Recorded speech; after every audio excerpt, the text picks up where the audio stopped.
Hello dear students, आप सभी का स्वागत है यूट्यूब चैनल में। इस वीडियो में बात करने वाले हैं Atal Bihari Vajpayee medical university Uttar Pradesh. Second round counselling आप लोग की कब से शुरू होगी और लास्ट डेट उसकी आखिर कब है। और बहुत बच्चों का क्वेश्चन है कि कौन कौन सेकेंड राउंड में पार्टिसिपेट कर सकता है, इस पर बात करने वाले हैं। और सेकेंड राउंड में आपको कितनी फीस देनी पड़ेगी काउंसलिंग की, ठीक है, और कितने नंबर पे आपको गवर्नमेंट मिलेगा, कितने नंबर पे आप लोग को प्राइवेट मिलेगा, और कौन बच्चे इसमें एलिजिबल रहेंगे काउंसलिंग के लिए, इस पे भी बात करने वाले हैं। सबसे पहला क्वेश्चन आप लोग का है सेकंड राउंड में काउंसलिंग में कौन कौन पार्टिसिपेट कर सकता है, इस पे बात करेंगे, ठीक है। और मैं आप लोग को सेकंड राउंड काउंसलिंग की पूरी संपूर्ण जानकारी इस वीडियो में देने वाला हूँ। तो वीडियो को लाइक कर दीजिएगा, चैनल पहली बार चैनल को सब्सक्राइब अवश्य कर लीजिएगा। चलिए स्टार्ट करते हैं। सबसे पहले बात करते हैं कि सेकेंड राउंड काउंसलिंग आप लोग की कब से आखिर शुरू की जाएगी।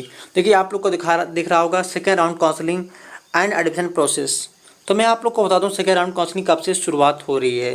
सेकेंड राउंड का जो रजिस्ट्रेशन प्रोसेस और चॉइस फिलिंग का प्रोसेस है वो 11 जुलाई से आप लोग का शुरू हो रहा है। दिन थर्सडे है, ठीक है। इस दिन से आप लोग का शुरू हो रही है काउंसलिंग सेकेंड राउंड की। और इसकी जो अंतिम तिथि है, ध्यान दीजिएगा, अंतिम तिथि जो है 18 जुलाई और थर्सडे को है। यानी कि पूरा एक हफ्ता आप लोग को चॉइस फिलिंग और रजिस्ट्रेशन करने का मौका दिया जा रहा है। 11:62 पे आप लोग की काउंसलिंग बंद हो जाएगी रात में, ठीक है, 18 तारीख को। और आप लोग का सीट अलॉटमेंट लेटर कब आखिर जारी किया जाएगा। तो जो सीट अनाउंसमेंट लेटर है आप लोग का वो जारी होगा 21 तारीख को, ठीक है। ठीक 2 दिन बाद आप लोग का जारी किया जाएगा, ठीक है। और आप लोग का कब से एडमिशन प्रक्रिया शुरू होगी, तो एडमिशन प्रक्रिया आप लोग की 22 तारीख से स्टार्ट हो जाएगी, जिसमें आप लोग को सीट एक्सेप्ट करना होगा जिन बच्चों को पसंद आई, और कॉलेज में जाके एडमिशन लेना होगा। ये प्रक्रिया आप लोग की 29/7/2024 तक चलने वाली है, यानी कि आप लोग की 29 जुलाई 2024 तक चलेगी, ठीक है। तो ये हो गया आप लोग की डेट और टाइम का। अब बात कर लेते हैं दूसरा क्वेश्चन पे कि सेकेंड राउंड काउंसलिंग में कितनी फीस पड़ेगी। बात कर लेते हैं सेकेंड राउंड में किन किन बच्चों को कितनी फीस देनी है। सबसे पहले बता दूं, जो बच्चे सेकेंड राउंड में पहली बार पार्टिसिपेट कर रहे हैं, ठीक है, जो बच्चे सेकेंड राउंड में पहली बार पार्टिसिपेट कर रहे हैं उन बच्चों को 5,500 रुपीज़ देना पड़ेगा, ठीक है। पहली बार पार्टिसिपेट करें यानी कि फर्स्ट राउंड में पार्टिसिपेट नहीं किए, ठीक है, उन बच्चों को 5,500 रुपीज़ देना पड़ेगा। और जो बच्चों ने फर्स्ट राउंड में पार्टिसिपेट किया था, ध्यान दीजिएगा, जिन बच्चों ने फर्स्ट राउंड में पार्टिसिपेट किया था, ठीक है, उन्हें कोई सीट अलॉट नहीं हुई, ठीक है, उन्हें कोई सीट अलॉट नहीं हुई है, ठीक है। तो उन बच्चों को 5,500 रुपीज़ नहीं देने की आवश्यकता है, सिर्फ 500 रुपीज़ देने की आवश्यकता है, जो कि आपकी रजिस्ट्रेशन फीस लगने वाली है, ठीक है।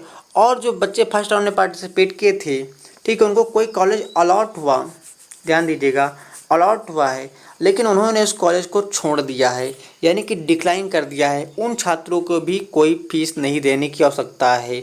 और जो तीसरे बच्चे हैं, जो थर्ड बच्चे हैं, जिन्होंने पार्टिसिपेट किया था, उन्हें कोई कॉलेज अलॉट हो गया, ठीक है, कॉलेज अलॉट हो गया और वो कॉलेज पसंद नहीं है, उन्होंने उस कॉलेज को एक्सेप्ट कर लिया है, ध्यान दीजिएगा, उन्होंने उस कॉलेज में एडमिशन ले लिया है, ठीक, एडमिशन प्रक्रिया पूरी कर ली है। अब उन्होंने अपग्रेड किया है, ठीक है, अपग्रेड के तौर पे उन्होंने चूज़ किया, तो उन बच्चों को भी 5,000 रुपये देने की आवश्यकता नहीं है, ठीक है। सिर्फ 500 रुपीज़ आप लोग को देना पड़ेगा इन 3 बच्चों को। अगर जिन बच्चों को कॉलेज मिल गया है, 8 तारीख के पहले डिक्लाइन नहीं किया है, 8 जुलाई के पहले, उन बच्चों को 5,500 रुपीज़ देना पड़ेगा सेकेंड राउंड में, ठीक है। तो ये हो गया आपकी कंडीशन।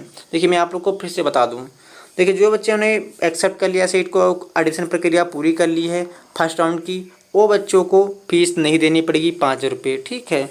और जिन बच्चों ने डिक्लाइन का ऑप्शन चूज़ कर लिया है 8 जुलाई के पहले, ठीक, 8 जुलाई के पहले जिन बच्चों ने डिक्लाइन कर दिया है सीट को, ठीक है, उन बच्चों को 5,000 रुपये देने की आवश्यकता नहीं पड़ेगी।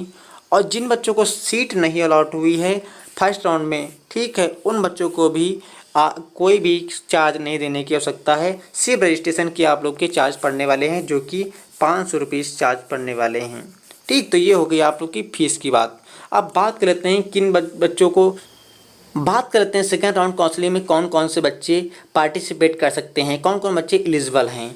तो देखिए एलिजिबल की बात करूँ तो देखिए सबसे पहली बात ये है कि all candidate who have not participate in first round, जिन छात्रों ने फर्स्ट राउंड में पार्टिसिपेट नहीं किया था उनको सेकेंड राउंड काउंसलिंग में मौका दिया जाएगा, ठीक है। और जो दूसरा पॉइंट है उसमें लिखा all candidate who have participate in first round counselling and have not allotted any college any seat. ठीक है, यानी कि जो बच्चे फर्स्ट राउंड में पार्टिसिपेट किए थे उनको कोई भी कॉलेज अलॉट नहीं हुआ फर्स्ट राउंड में, वो भी पार्टिसिपेट कर सकते हैं सेकेंड राउंड में। थर्ड पॉइंट है all candidate who have allotted college and he have selected accepted seat and process upgrade वाला, यानी कि जिन बच्चों ने अपग्रेड का ऑप्शन चूज़ किया था उन बच्चों को भी इसमें पार्टिसिपेट करने का मौका दिया जाएगा सेकेंड राउंड में। ठीक है, और जो तीसरे चौथे बच्चे हैं उन बच्चे को बता दूं, जिन बच्चों ने डिक्लाइन का ऑप्शन चूज़ किया है उन बच्चों को भी सेकेंड राउंड में पार्टिसिपेट करने का ऑप्शन दिया जाएगा। अब किन बच्चों को पार्टिसिपेट करने का मौका नहीं दिया जाएगा ये भी आप लोग ध्यान रखिए। देखिए, candidate who have participate in first round selected accepted seat and not was the participate on second round freeze, यानी कि जिन बच्चों ने फर्स्ट राउंड में सीट मिली है, ठीक है, उन्होंने अपग्रेड का ऑप्शन नहीं चूज़ किया, उन बच्चों को सेकेंड राउंड में पार्टिसिपेट करने का मौका नहीं दिया जाएगा। ठीक, ये हो गई आप लोग की एलिजिबिलिटी, कौन कौन बच्चे पार्टिसिपेट कर सकते हैं सेकेंड राउंड में। अब बात करते हैं सेकेंड राउंड में आखिर आप लोग को कितने नंबर पर मिलने वाला है कॉलेज। बात करते हैं सेकेंड राउंड में कितने नंबर पर आप लोग को कॉलेज मिलेगा। देखिए, सबसे पहले मैं आप लोग को डेटा दिखाना चाहूँ। जब आप लोग का रिजल्ट आया था तो मैंने एक पोल को कंडक्ट कराया था जो कि आप लोग के सामने दिख रहा है। इसमें 2100 लोगों ने वोट किया था, यानी कि 2100 लोगों ने वोट किया था।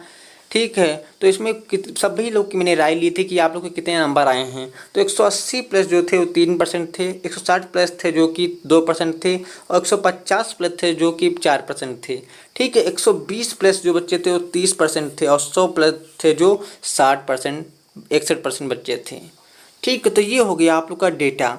और जब आप लोग का अलॉटमेंट लेटर जारी हो गया उसके बाद मैं जब पोल को कंडक्ट कराया तो सिर्फ 8% बच्चों को सिर्फ गवर्नमेंट सीट मिली, और 17% बच्चों को प्राइवेट मिली, और 75% बच्चों को सीट ही नहीं मिली कोई।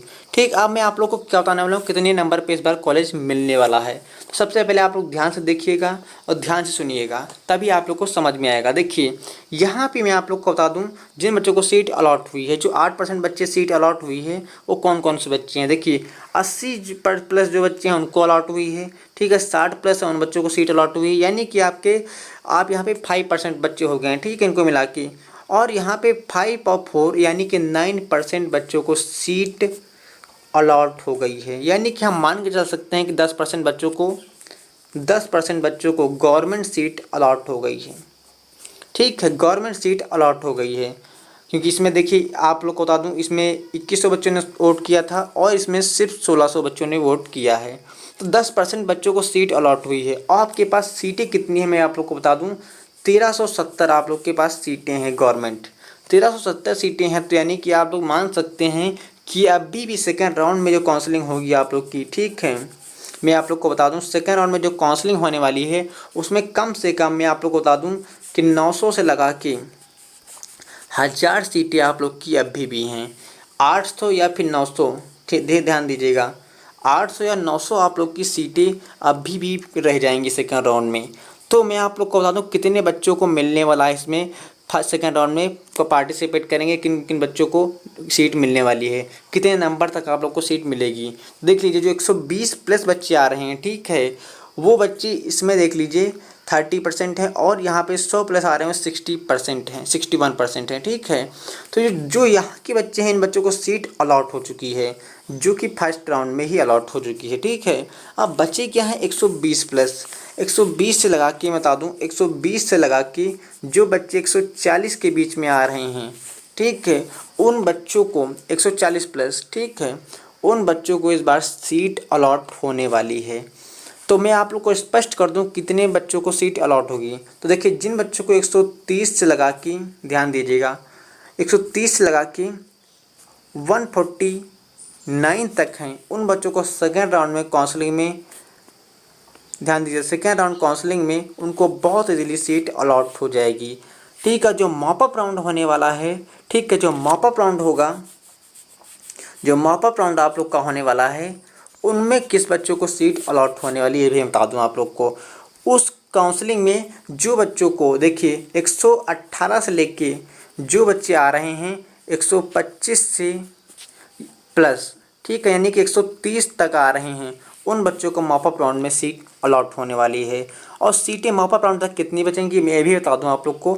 मॉपअप राउंड तक आप लोग को बता दूं 400 प्लस सीटें आप लोग की बचने वाली हैं। इस चीज़ का आप लोग ध्यान रखिएगा। काफ़ी लोग बताएंगे कि जिन बच्चों के 130 प्लस हैं उनको सीट नहीं अलॉट होगी, या फिर 120 प्लस हैं जिनको सीट नहीं अलॉट होगी, तो वो उन लोग को चक्कर मत पड़िए आप लोग। मैं बिल्कुल आप लोग को एग्जैक्ट डेटा के साथ बता रहा हूँ, तो आप लोग इस पर भरोसा कीजिए, ठीक है। और मैं कह रहा हूँ कि अगर कुछ बच्चों ने इसमें गलत भी पोल कर दिया है तो मैं उसको छोड़ रहा हूँ, ठीक है। तो आप मान के चल सकते हैं कि इतने बच्चों को सीट अलॉट हुई है, जो कि बच्चे फर्स्ट राउंड में इतने अलॉट हो चुकी हैं। और इसमें से 17% बच्चों को प्राइवेट भी अलॉट हुआ है। तो ठीक है, वो 100 में से जो बच्चे हैं उसमें से अलॉट हुआ है, ठीक है। तो ये आप डेटा के अनुसार बात कर रहा हूँ मैं, ठीक। तो आप लोग को बता दूँ सेकेंड राउंड में जो बच्चों के 125 प्लस हैं उन बच्चों को सीट मिलने के बहुत ज़्यादा चांस रहेंगे, ठीक है। और मॉपअप राउंड में जिन बच्चों के 118 प्लस रहेंगे, ठीक है, उन बच्चों को ज़्यादा सीट मिलने के चांस रहेंगे, ठीक है। तो मैं आप लोग को बताता रहूँगा, बिल्कुल भी घबराने की आवश्यकता नहीं। चैनल को सब्सक्राइब करके रखिए। मिलते हैं नेक्स्ट। जय हिंद, जय भारत।